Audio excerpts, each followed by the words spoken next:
Unique Mecca audio, man. Y'all wanted to hear from my celly, my first celly out of ADX Supermax. You know, when I lived in a cell for 5 years by myself. I'm going to bring my man on here, T Cream, man, all the way from Hartford, Connecticut, because y'all wanted a Hartford story. All right?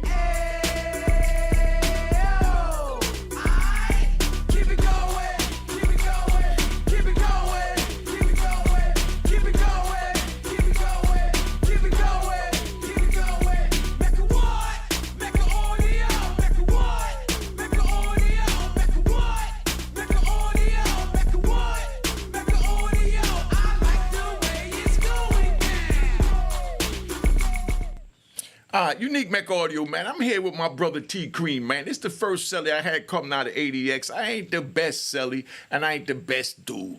You know what I mean? So, you know, tell them how we met in your own words, family. Let me see, man. Young nigga coming off the bus, first time, Allenwood. I really don't know what the hell going on. And I bump into this guy right here. Changed my whole life. It was up, it was stuck from there, man, and we was in the building. You know? Tell them how you feel it changed your life so they understand. He taught me how to bid, taught me how to maneuver the yard. You know?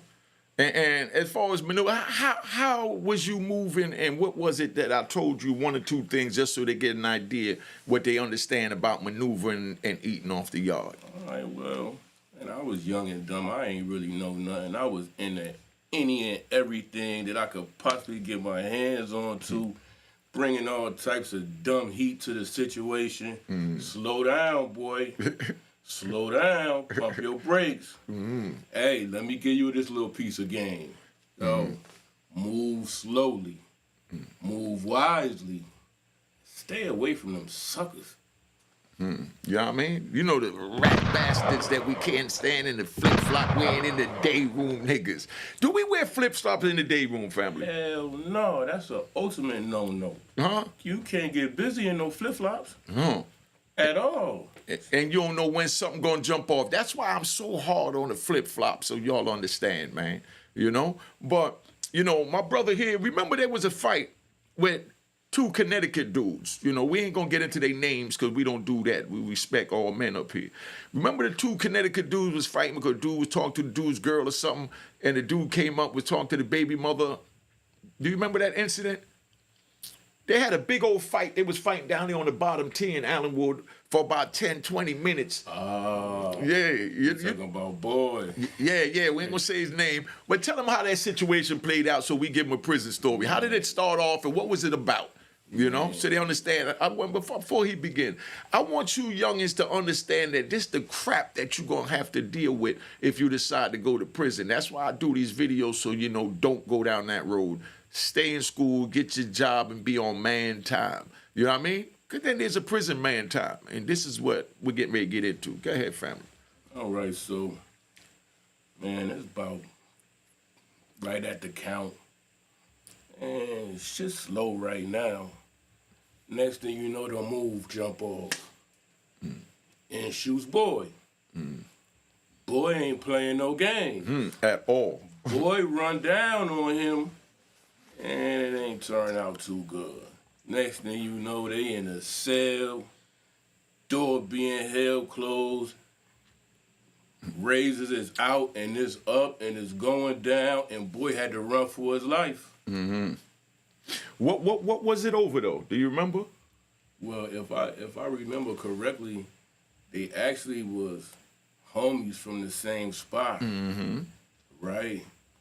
Boy not liking how his boy is moving with the other people, messing with some Spanish kids. He really ain't liking that. So it's a little animosity. Now it's backbiting and, you know, he said, she said, you know, bullshit.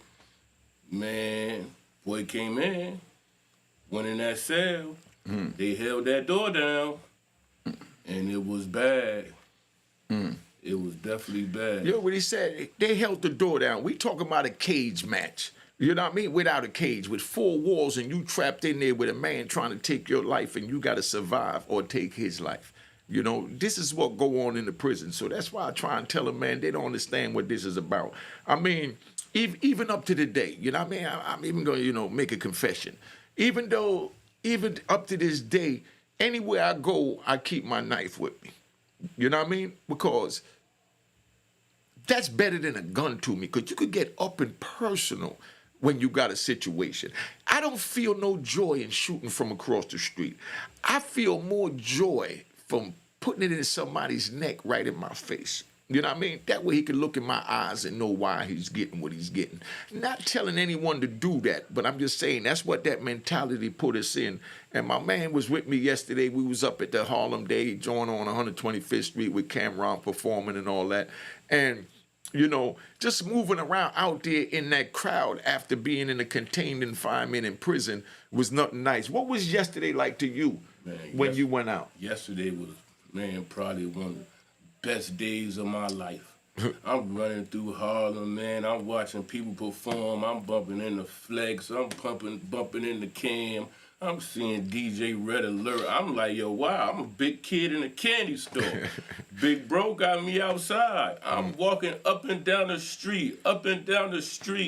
I'm seeing stuff that I never thought I'd have a chance to be in Harlem running around like that chilling. I'm from Hartford, man.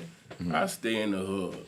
And he brought me up here, man, and man, bending corners, walking, talking to ladies, man, having a good time, man. But, so, that's what I'm saying. I mean, I'm outside every day. I don't understand how dudes go up and say, I'm outside. I mean, how else do you get from point A to point B other than to be outside? It's nothing special to be outside. You know what I mean? It's something special to make it home from outside. And that's where my mentality is. Like, we had a female with us, you know what I mean? And maybe I could get his opinion on it, because, sometimes I know my schizophrenia and my PTSD and all that kick in, and paranoia, We got a female with us, that helped me out to get out of prison, Susan Feinberg. She's a white young lady. Now, she's out there with us, and me and two of the homies is walking, you know what I mean, and myself. And, we drinking and chilling, so at certain times we handed her the cups or whatever to hold, and she's like, I don't want to hold the cups. And I'm like, but what if something jump off and our hands are full? You know what I mean? Or what if we're holding the cups and something jump off? Could you protect us with your hands? You know what I mean? I mean, think about what I'm saying, but that's where my mentality is always at. Even when I go out with my woman, I tell her, yo, don't bring no big-ass purse and don't wear no heels. If we go into a restaurant or someplace in that type of controlled environment, but when I say we going to hang out on the street, we going outside, I want you to be in your sneakers, you know what I mean? I want you to be in your jeans, and I want you to be ready, because if something pop off and a female disrespect me, I don't put my hands on the female, I'm going to need her to smack the crap out of her. And then if her man jump in, then I can have some fun and pull my little knife out. You know what I mean? That's where I'm at. But what do you think about how she said that yesterday after seeing the way it was packed in the environment that was going on? She ain't know no better. She didn't. I really can't knock her. She gotta learn them life lessons. That's what I was telling you on the phone. I had to go through life lessons. I'm still going through life lessons. But if she don't want to get it, she'll get it the hard way. She'll get it the hard way. When she jump and she got to be on deck, or she on that floor getting stomped out, she'll get it. She won't make that mistake no more. That's what I'm saying. I stay on point at all times, man. That's how I survive. Like I said, we win some, we lose some, but as long as you fight, you never lose. Long as you fight, you never lose. Long as you throw a punch, you never lose. If you don't throw a punch and you run, you lost until you come back and you get a chance to get your get back. You know what I mean? And that's where I'm at. That's the era that I'm from, So we covered the flip-flops. So what I want to get into now is, what was it like living with me as a cellie? And be honest, you can tell me I was a piece of crap or whatever. Let them know that, we keep it 100 here. How did you view me at first when you came in the cell, and then we'll sum it up to how we became at the end? Honestly, man, messing with you was like messing with the militant big brother. Stayed on my ass about everything. Stayed about me keeping the spot clean or not cleaning. or disturbing your sleep. Oh man, you was something. You was something. But then, like I told you on the phone the other day, I had to peep game.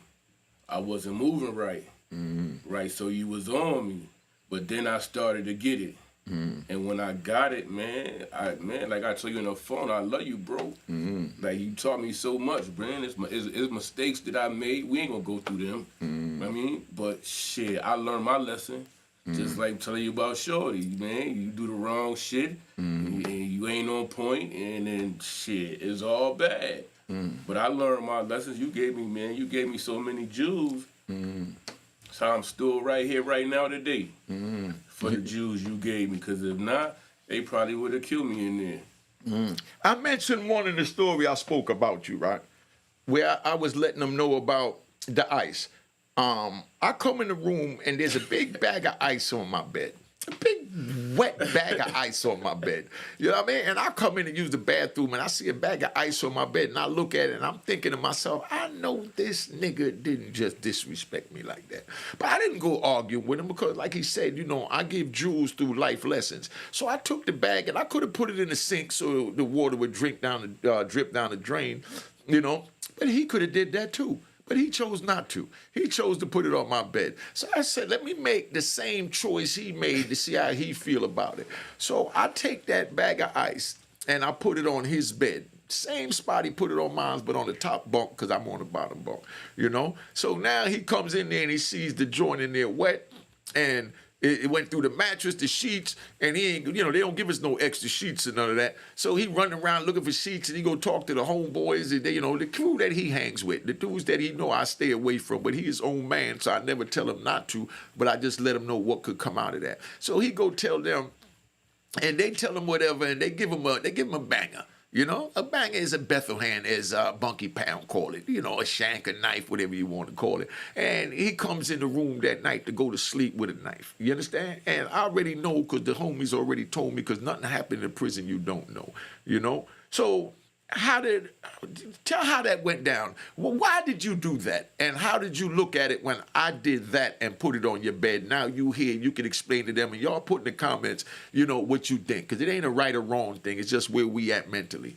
How did that? Why you put it on my bed, dog? I was young, speeding, as usual. Came in, dumped that, tried to grab a drink to go run and catch a sale, do this, do that. Left it there. When I came back, it was all on my bed, and I was pissed. I was pissed. But I'm not sitting here. I'm not thinking that, damn, I just did this to big bro. I'm speeding. I'm not even conscious of I put the ice there. But when it was on my bed, reality set in, nigga, and I was pissed fire hot, nigga. And man, look, bro, what the fuck bro doing to me, man? I'm sick of this, man. Yeah. Go holler at the homies, whatever, strap up. Like, all right, we gonna get some understanding in this joint tonight. I mean, yeah. But again, man, you know, speeding, man. That's the worst thing we could do is speed. I'm still trying to slow down. But that day, we got some understanding on some real genuine man shit. Not no violence, not no nothing. Listen, bro, we can't keep doing this. We keep doing this, bro, you gotta move out. I ain't gonna move out. I definitely won't move out the spot. All right. The spot is up and it's stuck and we ain't needing for nothing. I'm definitely not trying to move out the spot. So guess what? I gotta start thinking. I gotta slow down. I gotta listen to what the fuck this man telling me, man, because this man giving me some jewels and I just refuse to take them because I'm running around here fucking with some clowns. Let me slow down. Let me pump the brakes. No more gas. And I got it. We ain't had no problem since.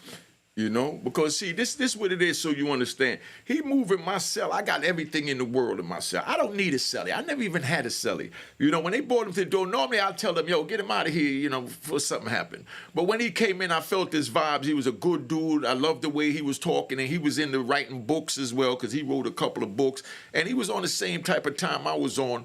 But after he moved in, he met his own, what he called comrades. He called them friends. I call them comrades.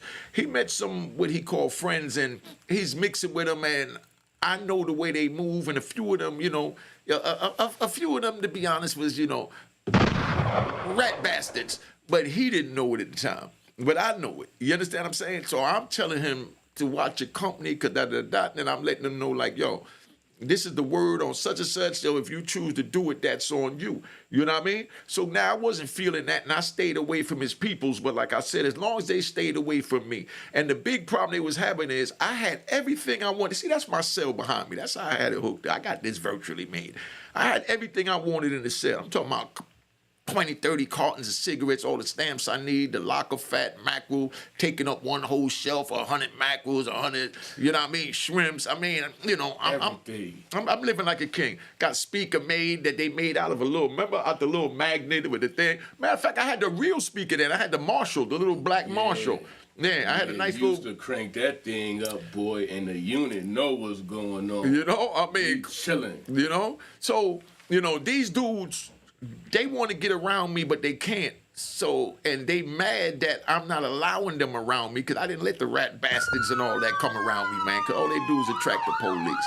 And we ain't going to do that. So that's why we got to give them an official gunshot, So, my cell was directly when you open the door across from the TV where I could lay in my bed. He could lay in his bed and we could see the TV from in the bed and we turn the lights out.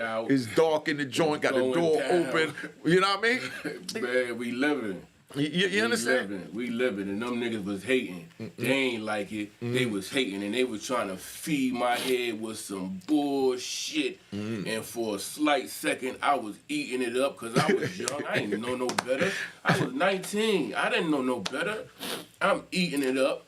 Rats that he telling me, man, them niggas ain't right. Come to find out, niggas wasn't right.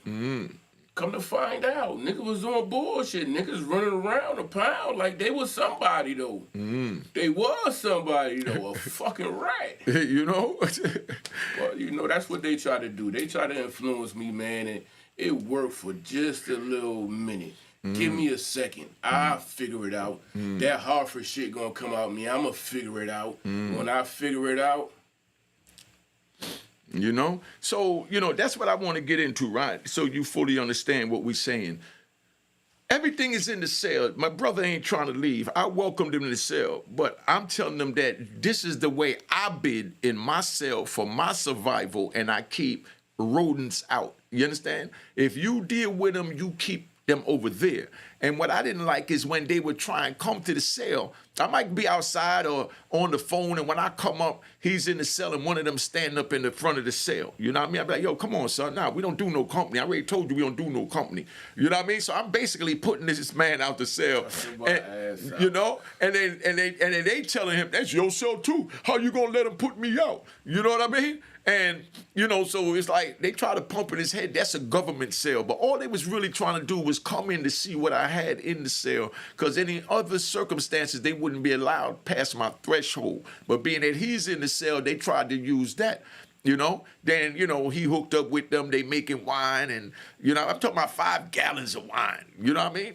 And big drink. You know what I mean? They're making big wine, drink. And he putting it in other people's cell, and he got to break them off X amount of books to make the wine, to hold the wine in their cell, because the police come, whoever holding the wine is automatically going to jail. The first cop killing they had in like 20 years in the feds is because dudes was drunk, so, they really cracked down on it by then. But they telling him, why you paying somebody to hold it? You could put it in your cell. You see, man, that kicker coming down in 3 days. You could just hold that, and you ain't got to give a dude 50 books to hold that joint for you. You know what I mean? Put it in the cell. And then he come to me, yo, I want to put some wine up in the cell. I say, some what in the hoop? Hey, I did that one time. Oh, man, the cussing out that I got when I did that dumb shit that one time. I ain't never do it again.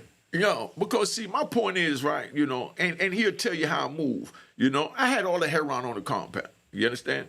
But he in the cell with me and don't even see me move or what's going on. All he just sees is the benefits that I'm reaping. You know what I mean? Because I'm passing it off, got other people moving it, doing what they got to do. And, people talk. So they know that I'm the man getting it. So even though they buying it from somebody else, they talk and they go to SIS when they trying to get high and tell them, man, I know who getting the drugs in. Let me get 50 books, I'll tell you. So the SIS give them 50 books and they say, man, Unique got it. He got a dude in there, tea, cream, and they making wine in the sale. So you can use the wine for the reason of going to sale, Because they only allow to search like maybe once a month. They're supposed to do it random. But when they start coming in there every day and every other day, now that's what you call harassment. You know what I mean? So they try to talk him and putting wine to sell, and I'm trying to explain to him that, my nigga, I'm making thousands of dollars from this heroin. I ain't say from the heroin, I say I'm making plenty of money in this jail. You understand? You see, I got everything I need. We don't need the wine in here because they find it in here. We both go in the hole. We losing our property. We losing the selling. We starting over scratch. And what I'm doing, I'm making way more money. Whatever it is you need, you know what I mean? I'm going to support your hustle, but keep it outside the cell. I want you to be your old man. And that you did. If you want to go run a ticket, take some money, go run a ticket. You want to go shoot dice in the yard, take money, go shoot dice in the yard. You want to make wine, take some money and go buy what you need to make the wine and put it in somebody else's damn cell. Use another scapegoat, but don't use us. You know what I mean? Did you ever have to want for anything when you lived with me? Not a day. Not a day. Not a single fucking day. Now, tell them so they understand what's the purpose of a cellie and why do we have to have that bond if we're going to choose to be cellies? Shit, you always need a cellie, man. You need somebody that you gonna build with on a daily, on a nightly, man, in traffic, everything. Your cellie got your back. He got mine. I remember the one day. I don't know if you remember this. I don't know if you remember this. I might have been in a cell maybe a week. Them two little fat little fucks try to run down on you about that dumbass TV because they can't watch the TV. They mad. They turning it one way, but no, that shit go our way. Oh, at the end of the night, yeah, when we lock in. Yeah, and came to the cell and I jumped my ass down and told me get the fuck away from this cell, nigga. Y'all playing game. Leave that nigga alone. Called a move, went down the street and try to get one of them blicks. And when they found out that I was on deck, ain't want no more problems. It was a mistake. We didn't know. We didn't this. We didn't that. But that's how it was, man. That happened. Then shit. After the wine situation, you gave me so many cigarettes, so many books of stamps.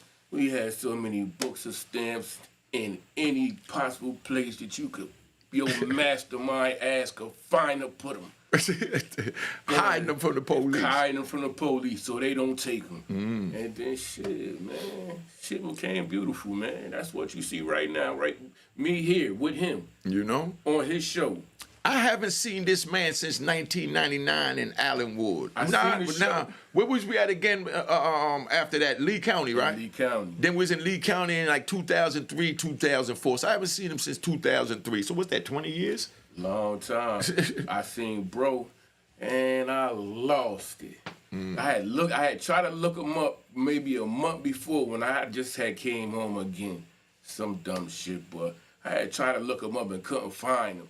I'm sitting in the crib one day, and I'm just scrolling through YouTube.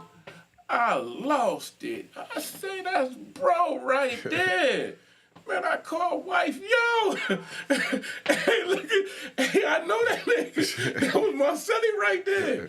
And she like, man, stop playing. Man, I'm telling you, ran in the room and got the address book, show him his real government and everything. And then he was doing one of his little skits, talking about his diplomas and shit. She looked at me, she said, boy, you know a lot of people. See, I know a lot of good people. He one of them. So, I like to ride, man. And I got this little sound effect. Let me get you my little sound effect. I got to put it in my drum machine, but, that means we ride. So, what was it last night? Because, you was in a room with a bunch of official killers and gangsters and kingpins. How did that feel to you yesterday? And after being in the unit with me, in the cell with me, knowing that I had life plus 20 and I was expected to never go home, but I'm running to the law library. How did you view that? And then we get to yesterday. How did you view me always wanting to go to the law library, thinking I'm going to go home, as you would have called it? Because, everybody thought I was crazy. How I viewed it, I was hoping for you. I was helping you read them things, man, every night. Yo, tell me how this sound. Tell me what this means. They can't do this right. I got them right. I was there helping you and, man, reading that stuff and was feeling your pain because they didn't have you. But they put this bullshit in the game and had you trapped in there fighting for your life. It's a sad feeling when you know you done bonded with somebody. He might not never come home. I don't think I this. seen him. Boy, home. And I lost my motherfucking head. Man, he cussed me out. He cussed me out last night. Fuck you get on a motherfucking ride up here and you ain't got no charger. Hey, what you doing? I could tell her, man, I was just so happy to be able to come and hang out with you. Man, I ran from the hood out here to Harlem, man. I literally ran trying to come fuck with bro. Let me tell him what you're talking about with that. The charger, the regular phone charger, that we use for the iPhone and Android. My man traveled all the way from Hartford. End of the night, we've been running around, we come back to the crib and he says, yo, you got a charger? My nigga, you done lost it? This is your communication to the world, my nigga. If this go dead, that means you dead from the world. So why would you travel anywhere without a charger? So if any of y'all listening, take these jewels that I gave my brother, today, and I gave him a whole lot back in the day, and I had to give him another one now. He said, but my phone is still full. I said, okay, so what if you hit traffic and the train is delayed and anything? You understand what I'm saying? How are you going to call anyone or know what's happening in the world or be able to communicate if you let your phone go dead? Tripping.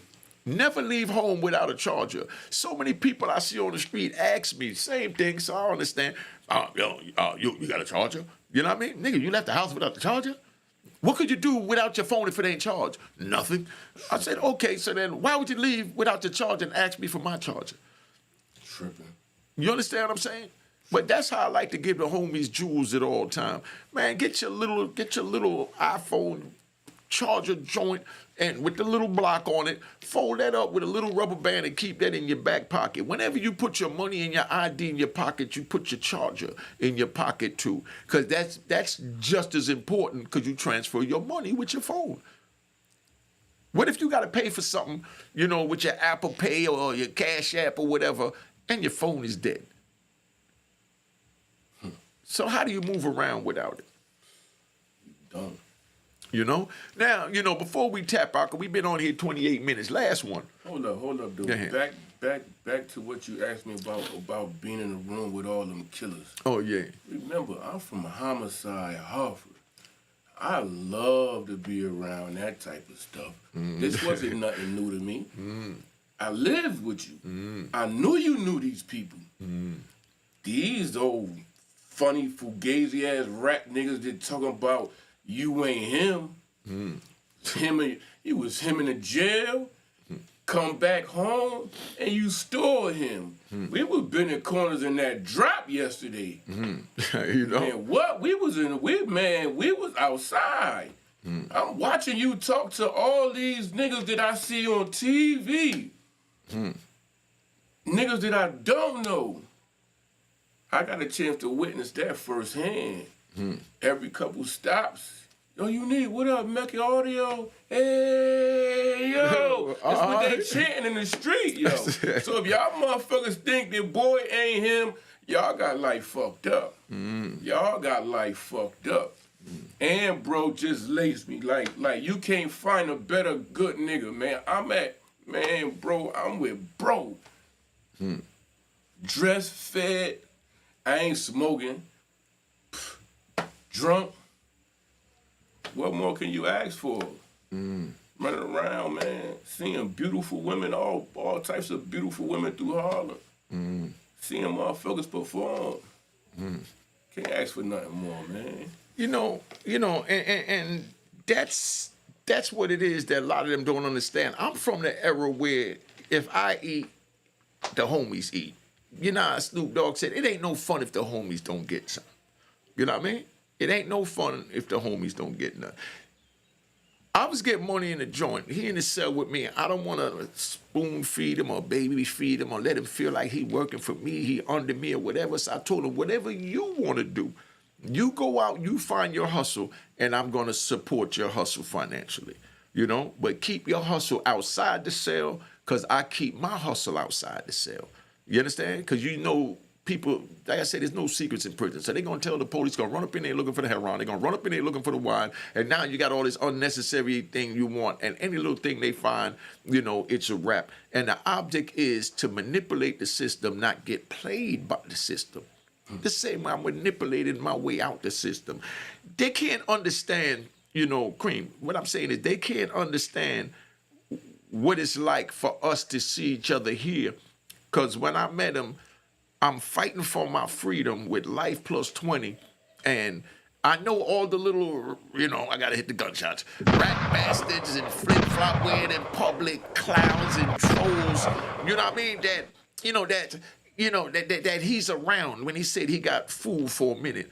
I already know they eating my back out. We got trolls in the prison. You know what I mean? Believe that. So, so they eating my back out.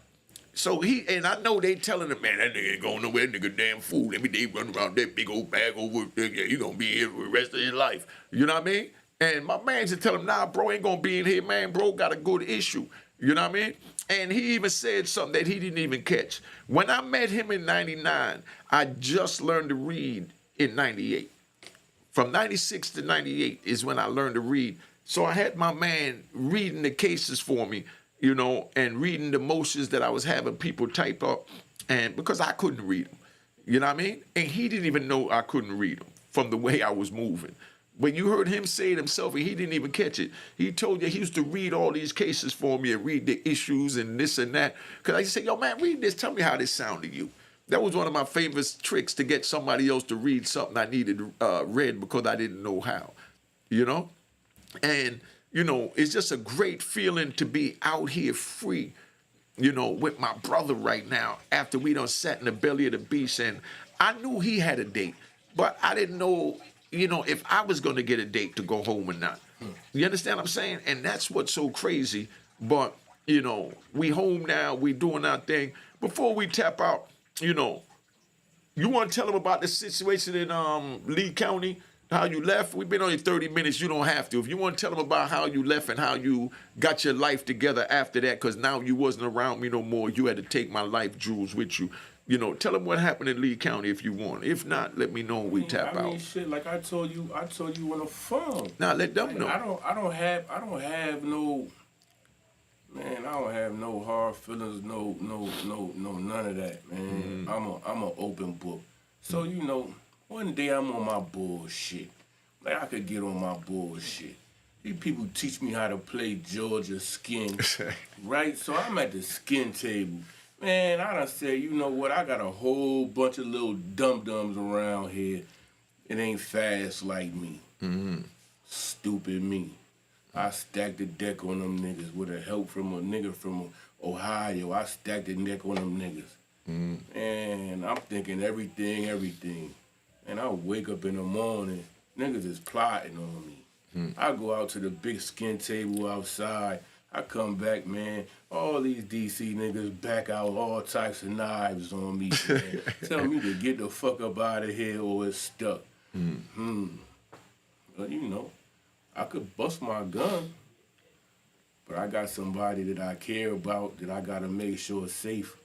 So I'm not gonna put him in no position to where he gotta come to my aid, my rescue.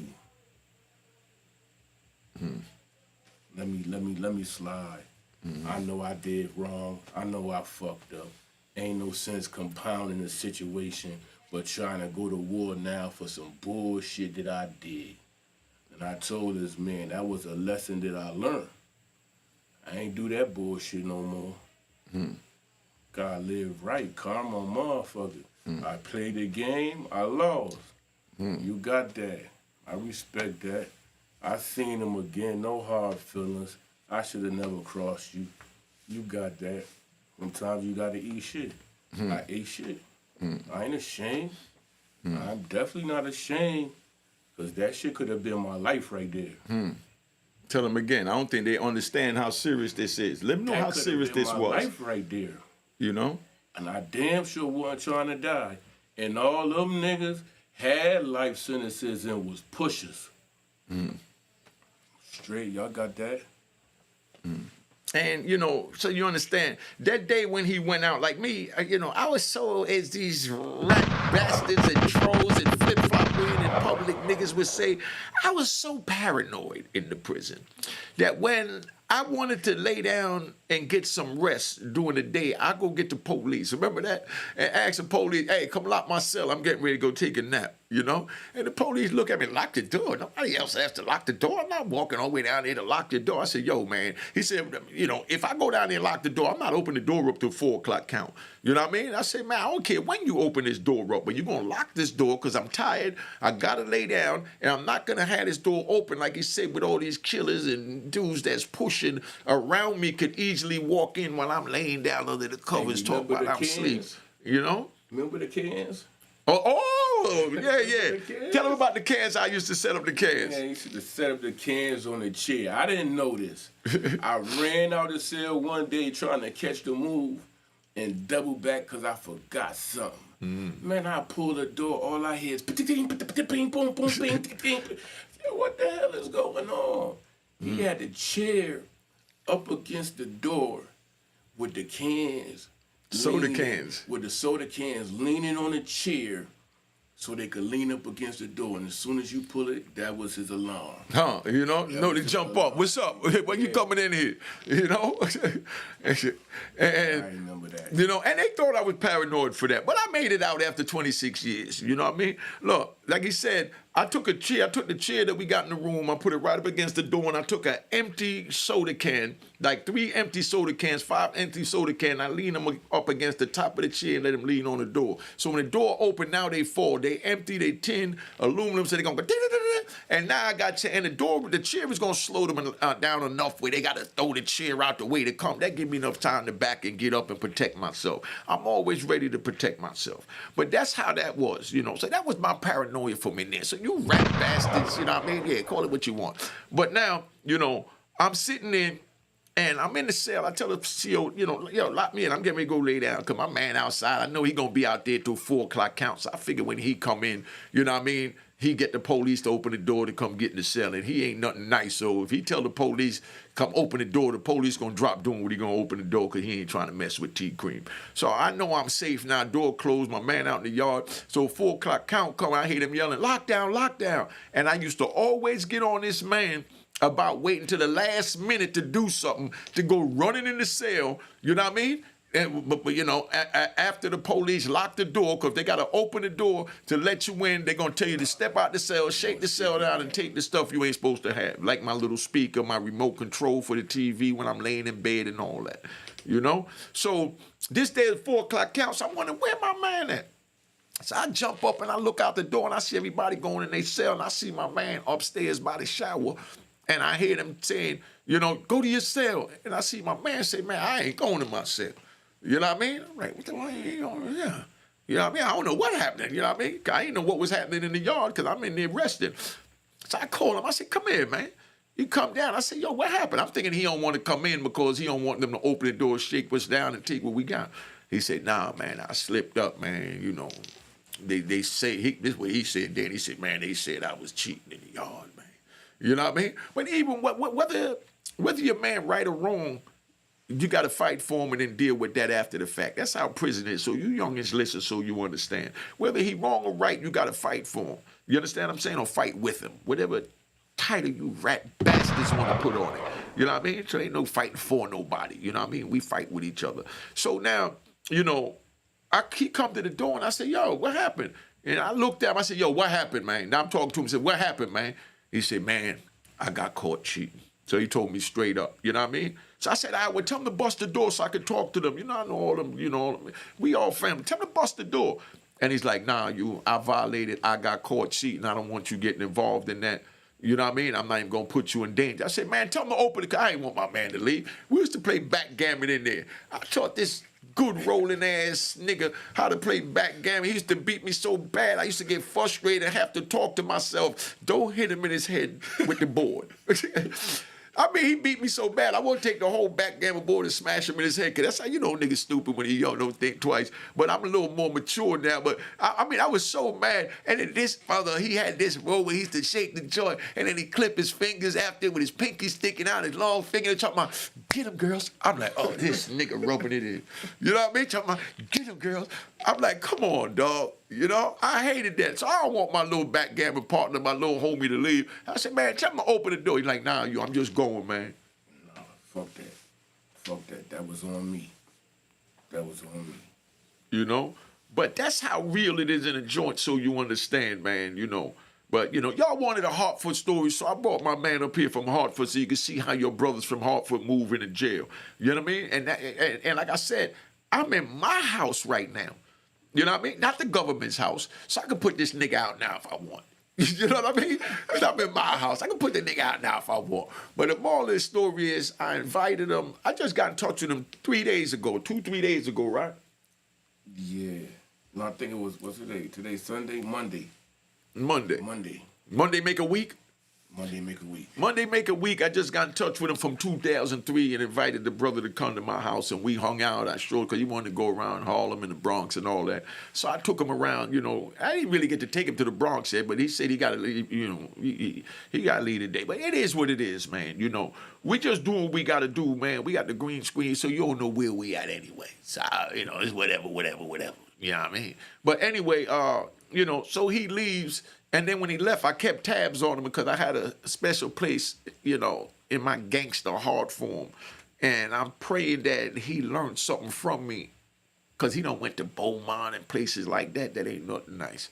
So you can't go there slipping and talking to them rat bastards and flip-flop wearing in the day room, public type cats. None of that. You know what I mean? Because you ain't going to make it out of there. But every time I got a kite back from somebody and I ask them, yo, how my man T-Cream doing? They be like, man, yo, he all right. He got the poker table. He doing this. He doing that. And I'm like, man, that's my boy. You know what I mean? I was proud, man. You know? I was proud, man. You know? And he made it out. And I'm proud of you, big bro. You know? We've been up here long enough, man. I just wanted you to, you know, see me and my man together so you understand how real this is, and let you youngins don't go to jail to create these bonds, because you have these bonds around you because God's sending you everything you need, including your enemies. So you got to know how to duck your enemies and embrace the ones that can help you elevate that God sent. It's only up to you to figure it out. No one can figure it out for you.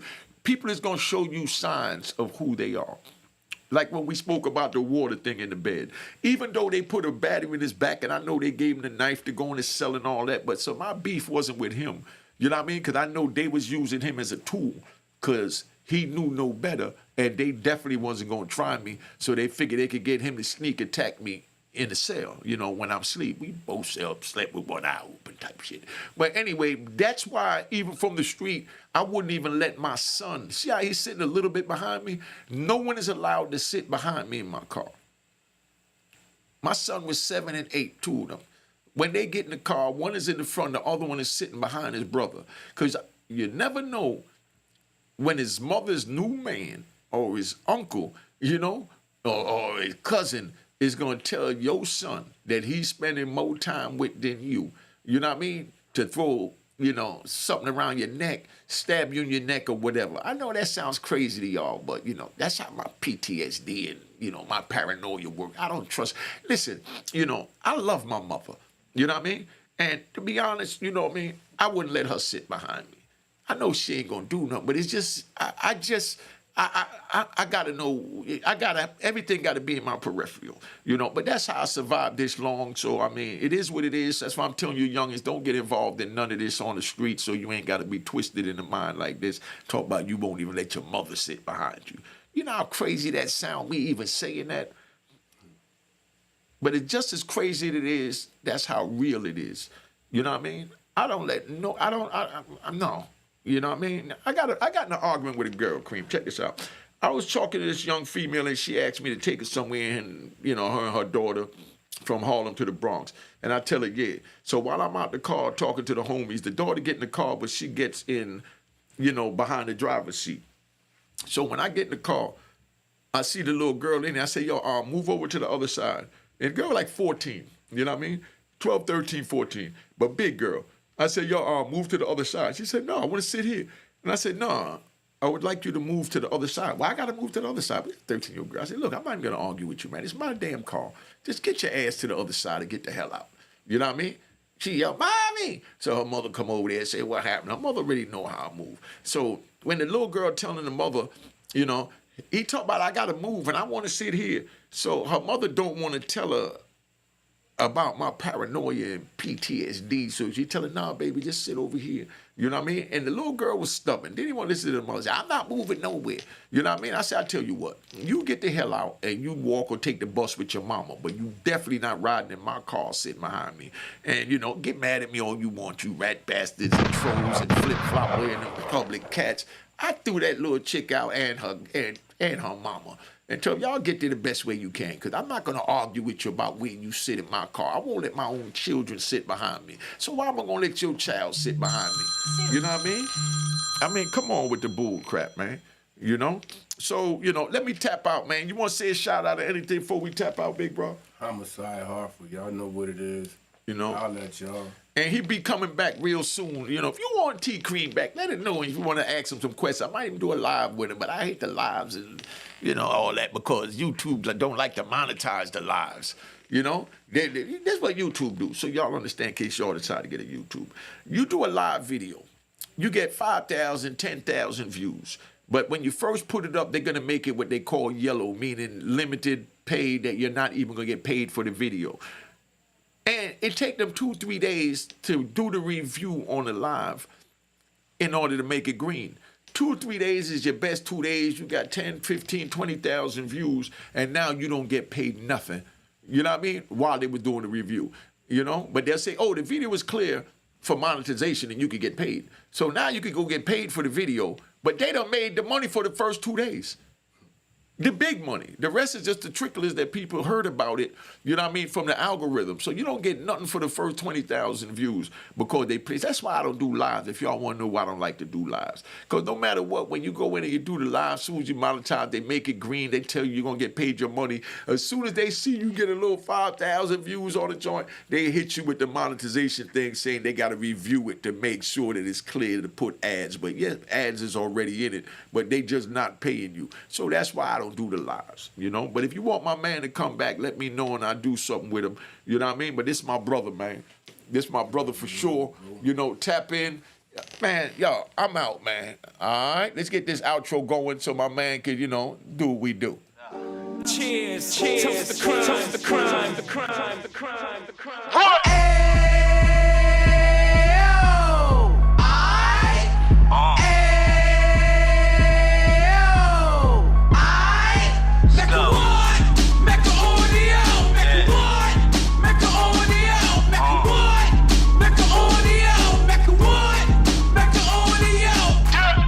Fresh out the can of 26, he back on the strip, getting back in the mix. What he mentions a gift. You stand up 10 toes down, and I suggest you pay attention to this. Take a little gully posse and put it in Harlem. He cut from the bottom, came up from the bottom. Drop the book, you should go and get it. An Instagram page and a YouTube, you could go and visit. Then you could consider yourself LinkedIn. Sit front row and get Jews from a kingpin. How he went through it, so you ain't gotta go do it. To not pay attention would be stupid. Talking about a man that probably put your grandfather on. Probably the reason that him and your grams got along. A man that generated millions on the block, did his time, never squilling to the cops, make an audio.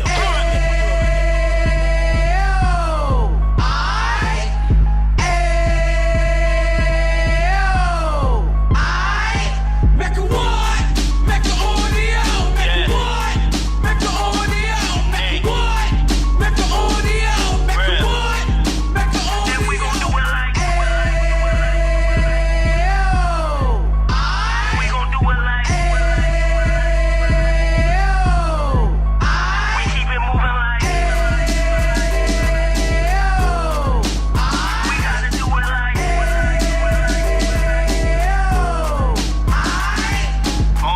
get it live like 2 G's in the 90s. Drop top beamer so shiny. I let shorty go, she was whining. Treat her like my past, she behind me. Spend a couple bands on the Dapper Dan. You be back again, getting green like a Packers fan. No cap, it's a roaring uptown. They be horn uptown, Dominican bust down. Now we on the positive, we got a lot to give. Now you trying to stop the kids from being inoperative. So take heed, homie, lend it air. He started in uptown, he gon' finish dead. But now it ain't about selling drugs, buying cars. It's about buying property to make the community ours. So we can give back to the youth them. Cause they the truth them. And bless up to all the rudiments.